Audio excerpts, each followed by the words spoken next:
Bismillahirrahmanirrahim. Assalamualaikum warahmatullahi wabarakatuh. Salam sejahtera bagi kita semua. Yang terhormat Bapak DR Haji Prananda-Wijaya Iswara SPD MPD selaku dosen pengampu konsep dasar bahasa Indonesia dan teman-teman sekalian yang saya sayangi. Sebelumnya izinkan saya untuk memperkenalkan diri. Nama saya Wina Nurjana dengan NIM 2409017 dari kelas 1F. Di sini saya akan mempresentasikan artikel yang sudah saya buat, yaitu pengaruh teknik retelling dalam program tutorial di UPI Kampus Sumedang sebagai upaya peningkatan pemahaman materi. Baiklah, kita lanjut ke slide berikutnya. Di slide ini saya isikan dengan abstrak. Abstrak penelitian seperti yang sudah kita ketahui itu ada ringkasan dari keseluruhan penelitian. Karena di sini sudah ada tujuan, latar belakang, metode yang digunakan, hingga hasil dan kesimpulan yang didapat. Penelitian ini bertujuan untuk mengevaluasi pengaruh teknik lettering terhadap pemahaman materi dan kemampuan mengingat masa baru di Universitas Pendidikan Indonesia Kampus Sumedang dalam program tutorial. Yang kedua adalah latar belakang. Mengingat bahwa mahasiswa baru sering mengalami kesulitan dan mengingat materi pembelajaran sehingga diperlukan metode inovatif lainnya. Lalu yang ketiga adalah metode penelitian. Saya menggunakan kuantitatif dengan menyebarkan kuesioner. Lalu ada 38 responden yang telah mengikuti program tutorial yang mengisinya. Data yang diperoleh dianalisis secara deskriptif untuk menggambarkan kesulitan dalam mengingat materi, efektivitas teknik lettering, serta aspek paling membantu dari teknik tersebut. Sehingga nantinya mahasiswa atau yang nantinya akan menjadi pendidik dapat menghadirkan metode pengajaran yang inovatif, relevan agar peserta didik dapat menerapkan ilmu yang diperoleh dalam kehidupan sehari-hari. Lalu hasil penelitiannya menunjukkan bahwa mayoritas mahasiswa mengalami kesulitan dalam mengingat materi sebelum menggunakan teknik retelling dengan 79%. Lalu ada juga 97,4% responden merasa bahwa teknik retelling sangat efektif dalam meningkatkan pemahaman mereka terhadap materi. Aspek yang paling membantu dari teknik ini adalah pemahaman materi yang diakui oleh 65,8%. Seperti yang sudah dijelaskan di abstrak bahwa penelitian ini menggunakan pendekatan deskriptif kuantitatif yang memiliki 4 pertanyaan utama, tetapi tentu saja diawali dengan data demografis dari responden yang tentunya saja rahasia dan hanya digunakan untuk penelitian. Lalu selanjutnya ada pertanyaan utama. Yang pertama adalah apakah Anda sering merasa kesulitan mengingat isi materi yang dipelajari sebelum menggunakan teknik retelling? Pertanyaan ini bertujuan mencari tahu persepsi mengenai kesulitan mengingat isi materi sebelum menggunakan teknik retelling. Lalu ada pertanyaan kedua, bagaimana menurut Anda efektivitas teknik retelling dalam meningkatkan pemahaman Anda? Pertanyaan ini juga mencari tahu tentang efektivitas, apakah teknik retelling ini efektif atau tidak. Lalu pertanyaan ketiga, apakah teknik retelling membantu Anda lebih mudah mengingat dan memahami materi? Dan pertanyaan keempat, menurut Anda bagian apa yang paling membantu dari teknik retelling? Dari dua pertanyaan ini mencari tahu kemampuan apa yang mereka dapatkan dari penerapan teknik retelling dalam pembelajaran atau bagian dari teknik retelling yang paling membantu seperti memahami inti materi, melatih kemampuan berbicara, mengingat detail teks, dan memperbaiki cara berpikir kritis dan sebagainya. Sebelumnya saya punya pantun. Ada bunga berwarna merah, harum semerbak di taman. Mau tahu hasil penelitian saya? Mari kita simak bersama-sama. Yang pertama, dari pertanyaan 1 dan 2, saya mendapatkan perbandingan pemahaman materi sebelum dan sesudah penerapan teknik retelling pada mahasiswa baru. Penelitian ini menunjukkan mayoritas mahasiswa baru 79% mengalami berbagai tingkat kesulitan dalam mengingat materi sebelum menggunakan teknik retelling, yang sejalan dengan tantangan transisi dari SMA ke perguruan tinggi, di mana terlihat sangat sering 2,6%, sering 2,11%, lalu ada cukup sering 55,3%, lalu jarang 15,8%, lalu tidak pernah 5,3%. Mahasiswa tidak kesulitan mengingat materi sebelumnya. Hal itu bisa mencerminkan strategi pembelajaran yang sudah baik mereka miliki. Temuan ini menggarisbawahi bahwa penerimaan positif terhadap teknik retelling sebagai metode pengajaran yang tidak bisa disamakan kepada setiap orang. Mayoritas responden 55,3% merasa bahwa teknik ini efektif, tidak ada yang menilai tidak efektif.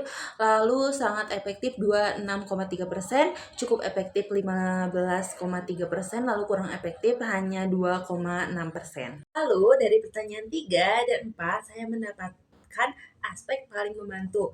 Dapat diambil kesimpulan, sebagian besar responden 55,3% merasa bahwa teknik retelling membantu mereka dalam mengingat dan memahami materi.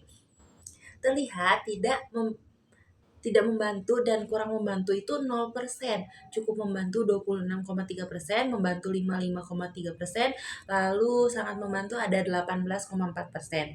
Dengan mayoritas 65,8% menyatakan bahwa aspek memahami inti materi adalah yang paling membantu dari teknik ini.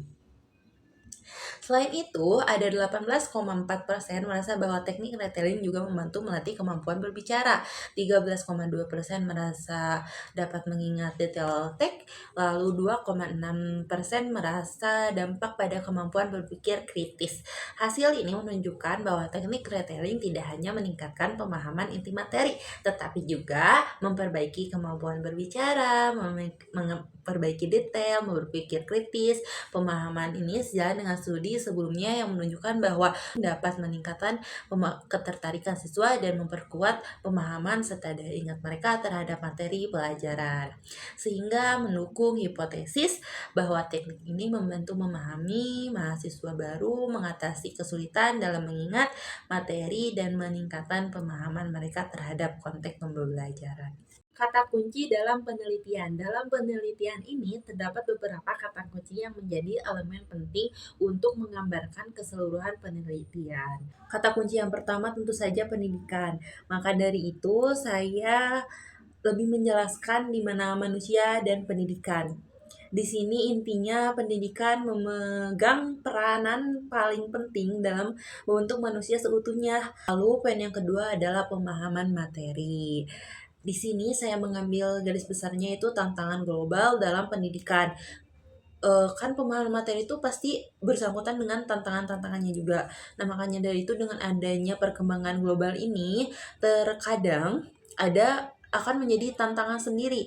Misal salah satunya kalau mahasiswa baru itu salah satu tantangan utamanya adalah adaptasi dari jenjang SMA ke perguruan tinggi, di mana mahasiswa baru seringkali membutuhkan dukungan lebih dalam aspek akademis dan keterampilan belajar. Lalu kata kunci selanjutnya adalah strategi pembelajaran. Di sini garis besarnya itu perkembangan teknik mengajar di Indonesia sebagai strategi kan. Kayak gitu, teknik mengajar di Indonesia telah berkembang secara signifikan. Beralih dari metode tradisional yang bersifat pada guru menuju pendekatan modern yang lebih inklusif. Lalu kata kunci selanjutnya itu program tutorial dan teknik retelling. Tentu saja garis besarnya aku bagi menjadi 3. Yang pertama yaitu program tutorial di Universitas Pendidikan Indonesia. Di sini saya menjelaskan tentang bagaimana programnya. Lalu poin keduanya adalah signifikansi teknik retelling dalam pendidikan. Teknik retelling muncul sebagai inovasi yang menggabungkan pembelajaran berbasis komunikasi dengan meningkatkan daya ingat. Penelitian terdahulu juga menunjukkan bahwa teknik retelling efektif dalam meningkatkan kemampuan berbicara oleh Andi dan Soeharto 2017. Lalu ada penelitian lain yaitu dari Irmayani 2020 dalam penggunaan film animasi dengan teknik retelling terbukti efektif dibandingkan metode konvensional. Lalu berdasarkan hasil penelitian Juliana lalu berdasarkan temuan penelitian Amelia 2019 juga ternyata dapat meningkatkan kemampuan siswa kelas 11 SMA Muhammadiyah 8 Ciputat dalam menceritakan kembali cerita pada tahun ajaran 2019 sampai 2020. Lalu ada penelitian Fajana 2023 membuktikan bahwa strategi retelling dapat meningkatkan keterampilan berbicara siswa kelas 8 MTS An-Najah Jakarta. Lalu di SMP Polri 4 Pontianak juga menemukan bahwa penerapan teknik menceritakan ulang secara signifikan meningkatkan kemampuan berbicara siswa oleh Susilo et al. 2010. Lalu ada penelitian mengungkapkan bahwa strategi storytelling dapat meningkatkan kemampuan membaca, memahami cerpen di kalangan siswa. Widyaningsih 2013. Lalu poin ketiga yaitu implementasi program tutorial di UPI. Tentunya saya menjelaskan tentang implementasi programnya bagaimana. Demikianlah presentasi yang dapat saya sampaikan. Semoga apa yang telah dipaparkan dapat memberikan wawasan baru dan bermanfaat bagi kita semua. Saya sangat terbuka untuk mendengar masukan, pertanyaan, dan diskusi lebih lanjut. Dan mohon maaf jika masih banyak sekali kekurangan dalam presentasi artikel ini atau dalam penulisan artikel. Sekian dari saya. Wassalamualaikum warahmatullahi wabarakatuh.